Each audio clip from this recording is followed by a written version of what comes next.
photoelectric effect. So this one is the metal plate. ಈ metal plate ಅಲ್ಲಿ at room temperature free electrons ಇದಾವೆ.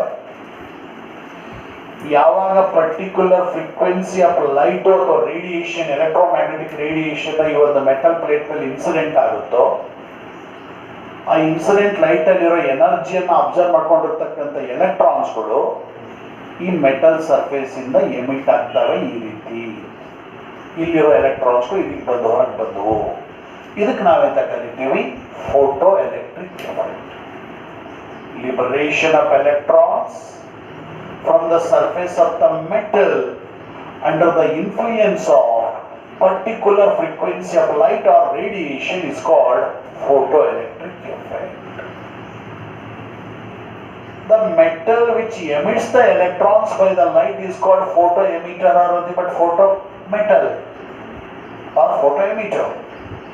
ಯಾವ ಒಂದು metal light ನ ಇನ್ಫ್ಲೂಯೆನ್ಸ್ ಇಂದ ಎಲೆಕ್ಟ್ರಾನ್ಸ್ ಅನ್ನು ಎಮಿಟ್ ಮಾಡುತ್ತೋ ಅದಕ್ಕೆ ಫೋಟೋ ಮೆಟಲ್ ಅಥವಾ ಫೋಟೋ ಎಮಿಟರ್ ಅಂತ ಕರೀತೀವಿ. Electrons which are emitted from the metal under the influence of light are called photoelectrons. ಈ ಲೈಟ್ ನ ಇನ್ಫ್ಲೂಯೆನ್ಸ್ ಇಂದ ಮೆಟಲ್ ಪ್ಲೇಟ್ ಇಂದ ಎಮಿಟ್ ಆಗಿರೋ ಈ ಒಂದು ಎಲೆಕ್ಟ್ರಾನ್ಸ್ ಗಳಿಗೆ ಫೋಟೋ ಎಲೆಕ್ಟ್ರಾನ್ಸ್ ಅಂತ ಕರೀತೀವಿ. And these photoelectrons produces the current when the potential difference is applied is called photoelectric current. ಈ ಒಂದು ಫೋಟೋ ಎಲೆಕ್ಟ್ರಾನ್ಸ್ಗೆ ಪೊಟೆನ್ಷಿಯಲ್ ಡಿಫರೆನ್ಸ್ ಅನ್ನು ಅಪ್ಲೈ ಮಾಡಿದಾಗ ಕರೆಂಟ್ ಅನ್ನು ಪ್ರೊಡ್ಯೂಸ್ ಮಾಡ್ತವೆ. ಆ ಕರೆಂಟ್ಗೆ ಫೋಟೋ ಎಲೆಕ್ಟ್ರಿಕ್ ಕರೆಂಟ್ ಅಂತ ಕರಿತೀವಿ. ಸೊ ಈ ಒಂದು ಫೋಟೋ ಎಲೆಕ್ಟ್ರಿಕ್ ಎಫೆಕ್ಟ್ ಅನ್ನ ಮೊದಲು ಅಬ್ಸರ್ವ್ ಮಾಡಿರ್ತಕ್ಕಂಥನು ಹರ್ಟ್ಜ್ ಇದ್ದಾರೆ 1887. ಅದಾದ ಮೇಲೆ ಡಿಟೇಲ್ ಆಗಿ ಎಕ್ಸ್ಪ್ಲೈನ್ ಮಾಡಿರ್ತಕ್ಕಂಥನು ಹಾಲಂಜ್. ಸೊ ಇಲ್ಲಿ ಹಾರ್ಡ್ ಮೆಟಲ್ಸ್ ಇಂದ ಎಲೆಕ್ಟ್ರಾನ್ಸ್ಗಳು ಎಮಿಟ್ ಆಗಬೇಕು, ಫೋಟೋ ಎಲೆಕ್ಟ್ರಿಕ್ ಎಫೆಕ್ಟ್ ಆಗಬೇಕು ಅಂದ್ರೆ ಅಲ್ಲಿ ಎಕ್ಸ್ರೇಸ್ ಎಕ್ಸ್ಪೋಸ್ ಆಗಬೇಕು.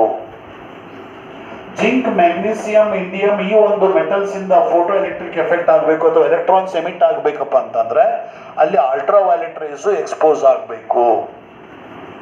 ಅದೇ ರೀತಿ alkali metals like sodium, ರುಬಿಡಿಯಂ, lithium ಈ ಒಂದು ಮೆಟಲ್ಸ್ ಇಂದ ಎಲೆಕ್ಟ್ರಾನ್ಸ್ ಎಮಿಟ್ ಆಗಬೇಕಪ್ಪ ಅಂತಂದ್ರೆ ಅಲ್ಲಿ ಆ ಒಂದು ವಿಸಿಬಲ್ ಲೈಟ್ ಇನ್ಸಿಡೆಂಟ್ ಆಗಬೇಕು.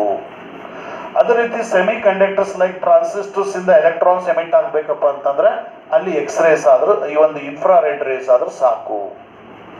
ಇಲ್ಲಿ ಎನರ್ಜಿ ಅಥವಾ frequency of the infrared rays is less than the visible race.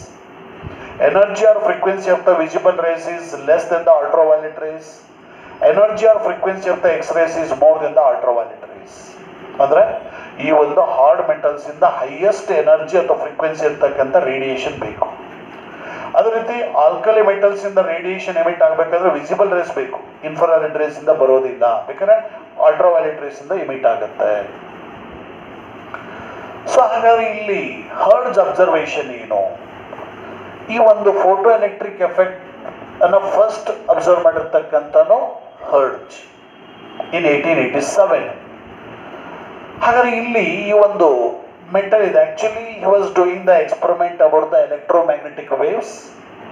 ಆ ಎಲೆಕ್ಟ್ರೋಮ್ಯಾಗ್ನೆಟಿಕ್ ವೇವ್ಸ್ ಎಕ್ಸ್ಪೆರಿಮೆಂಟ್ ಅನ್ನು ಮಾಡಬೇಕಾದ್ರೆ ಆ ಒಂದು ಫ್ರೀ ಮೆಟಲ್ ಪ್ಲೇಟ್ ಅಂದ್ರೆ ಮೆಟಲ್ ಸರ್ಫೇಸ್ ಅಲ್ಲಿ ಎಲೆಕ್ಟ್ರಾನ್ಸ್ ಇರುತ್ತೆ. ಅಲ್ಲಿ ಆ ಒಂದು ಮೆಟಲ್ ಪ್ಲೇಟ್ ಮೇಲೆ ರೇಡಿಯೇಷನ್ ಎಕ್ಸ್ಪೋಸ್ ಆದಾಗ ಆ ಒಂದು ಸರ್ಫೇಸ್ ಶೈನಿಂಗ್ ಆಗಿ ಅಂದ್ರೆ ಹೊಳಿತಾ ಇರುತ್ತೆ. ಆಗ ಅದನ್ನು ಅಬ್ಸರ್ವ್ ಮಾಡಿದಾಗ ಗೊತ್ತಾಗುತ್ತೆ ಎಲೆಕ್ಟ್ರಾನ್ಸ್ಗಳು ಎಮಿಟ್ ಆಗ್ತಾ ಇದಾವೆ. ಅಂದ್ರೆ ಎನರ್ಜಿಯನ್ನು ಅಬ್ಸರ್ವ್ ಮಾಡ್ಕೊಂಡಿರ್ತಕ್ಕಂಥ ಎಲೆಕ್ಟ್ರಾನ್ಸ್ಗಳು, ಫ್ರೀ ಎಲೆಕ್ಟ್ರಾನ್ಸ್ಗಳು ಮೆಟಲ್ ಸರ್ಫೇಸ್ ಇಂದ ಎಮಿಟ್ ಆಗಿರೋದ್ರಿಂದ the surface is shining. This was Hertz observation about photoelectric effect. Next Lenard observation. ಇಲ್ಲಿ ಲೆನಾರ್ಡು ಈ ಒಂದು ಎ ಮತ್ತು ಬಿ ಅಂತಕ್ಕಂಥ ಎರಡು ಮೆಟಲ್ ಪ್ಲೇಟ್ಸ್ ಇದೆ. ಅವೆರಡು ಮೆಟಲ್ ಪ್ಲೇಟ್ಸ್ ಅನ್ನ ವಾಕ್ಯೂಮ್ ಚೇಂಬರ್ ನ ಒಳಗಡೆ ಇಟ್ಟಿದ್ದಾನೆ. ಅಲ್ಲಿ ಆ ಒಂದು ಬ್ಯಾಟ್ರಿ, ಹೈ ವೋಲ್ಟೇಜ್ ಬ್ಯಾಟ್ರಿ ಮತ್ತು ಅಮೀಟರ್ ಅನ್ನ ಕನೆಕ್ಟ್ ಮಾಡಿದ್ದಾನೆ. ಸೊ ಹೈ ವೋಲ್ಟೇಜ್ ಬ್ಯಾಟ್ರಿಯಿಂದ ಹೈ ಪೊಟೆನ್ಷಿಯಲ್ ಡಿಫರೆನ್ಸ್ ಅನ್ನು ಅಪ್ಲೈ ಮಾಡಿದಾಗ ಯಾವುದೇ ಕರೆಂಟ್ ಪ್ರೊಡ್ಯೂಸ್ ಆಗಲ್ಲ. ಅಮೀಟರ್ ಯಾವುದೇ ರೀಡಿಂಗ್ ತೋರಿಸಲ್ಲ, ಅಂದ್ರೆ ಯಾವುದೇ ಕರೆಂಟ್ ಪ್ರೊಡ್ಯೂಸ್ ಆಗಲ್ಲ. No current is produced. ಯಾವಾಗ ನೆಕ್ಸ್ಟ್ ಈ ನೆಗೆಟಿವ್ಲಿ ಚಾರ್ಜ್ ಪ್ಲೇಟ್ ಬಿ, ಅದನ್ನ ನೆಗೆಟಿವ್ ಟರ್ಮಿನಲ್ ಇದು ಕನೆಕ್ಟ್ ಮಾಡಿದ ನೆಗೆಟಿವ್ಲಿ ಚಾರ್ಜ್ ಪ್ಲೇಟ್ ಅಥವಾ ನೆಗೆಟಿವ್ ಪೊಟೆನ್ಷಿಯಲ್ ಪ್ಲೇಟ್ ಬಿ ಮೇಲೆ ಅಲ್ಟ್ರಾ ವೈಲೆಟ್ ಲೈಟ್ ಎಕ್ಸ್ಪೋಸ್ ಆಗುತ್ತೋ ಆಗ ಈ ಒಂದು ಅಮೀಟರ್ ರೀಡಿಂಗ್ ತೋರಿಸುತ್ತೆ, ಅಂದರೆ ಎಕ್ಸ್ಟರ್ನಲ್ ಸರ್ಕ್ಯೂಟ್ ಅಲ್ಲಿ ಕರೆಂಟ್ ಪ್ರೊಡ್ಯೂಸ್ ಆಗಿದೆ. ಯಾವಾಗ ಇನ್ಸಿಡೆಂಟ್ ಅಲ್ಟ್ರಾವೈಲೆಟ್ ರೇಸ್ ಅನ್ನು ರಿಮೂವ್ ಮಾಡ್ತೀವೋ, ಸ್ಟಾಪ್ ಮಾಡ್ತೀವೋ, ಆಗ ಕರೆಂಟು ಸಹಿತ ಜೀರೋ ಆಗುತ್ತೆ. ಅಂದ್ರೆ ಅಲ್ಟ್ರಾವೈಲೆಟ್ ರೇಡಿಯೇಷನ್ ಇನ್ಸಿಡೆಂಟ್ ಆದಾಗ ಕರೆಂಟ್ ಪ್ರೊಡ್ಯೂಸ್ ಆಗುತ್ತೆ, ಅಲ್ಟ್ರಾವೈಲೆಟ್ ರೇಡಿಯೇಷನ್ ಅನ್ನು ರಿಮೂವ್ ಮಾಡಿದಾಗ ಕರೆಂಟ್ ಜೀರೋ ಆಗುತ್ತೆ.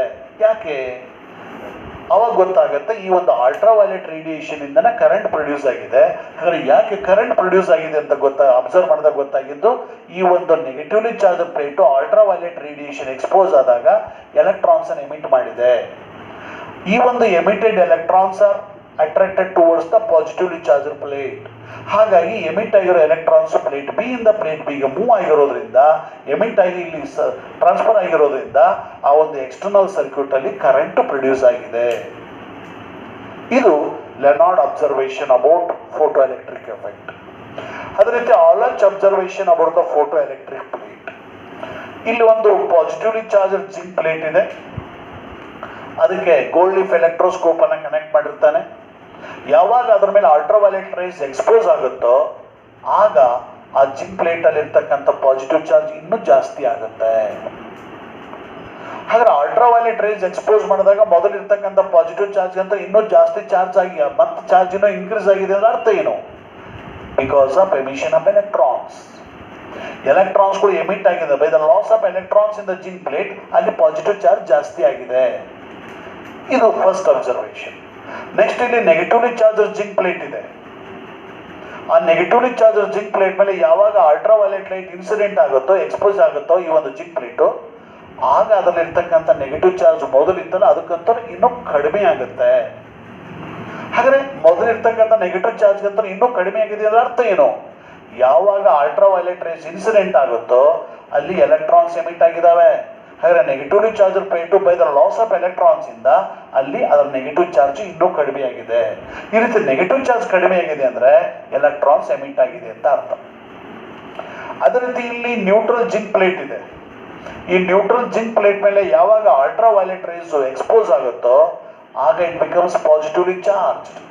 ಹಾಗಾದ್ರೆ zinc plate, neutral zinc plate ಇದ್ದದ್ದು ಪಾಸಿಟಿವ್ಲಿ ಚಾರ್ಜ್ ಪ್ಲೇಟ್ ಆಯ್ತು ಅಂದ್ರೆ ಅರ್ಥ ಏನು? ಯಾವಾಗ ಅಲ್ಟ್ರಾವೈಲೆಟ್ ರೇಸು ಆ ಜಿಂಕ್ ಪ್ಲೇಟ್ ಮೇಲೆ ಬೀಳುತ್ತೋ ಎಲೆಕ್ಟ್ರಾನ್ಸ್ಗಳು ಎಮಿಟ್ ಆಗ್ತವೆ. ಇಲ್ಲಿ ಪೇರ್ ಆಫ್ ಪಾಸಿಟಿವ್ ಮತ್ತು ನೆಗೆಟಿವ್ ಚಾರ್ಜ್ ಇರುತ್ತೆ. ಯಾವಾಗ ಎಲೆಕ್ಟ್ರಾನ್ಸ್ ಎಮಿಟ್ ಆಗುತ್ತೋ ಆಗ ಉಳಿಯೋದು ಓನ್ಲಿ ಪಾಸಿಟಿವ್ ಚಾರ್ಜ್. ಹಾಗಾಗಿ ಆ ಒಂದು ಜಿಂಕ್ ನ್ಯೂಟ್ರಲ್ ಪ್ಲೇಟ್ ಅಲ್ಲಿ ಪಾಸಿಟಿವ್ ಚಾರ್ಜ್ ಇನ್ಕ್ರೀಸ್ ಆಗುತ್ತೆ.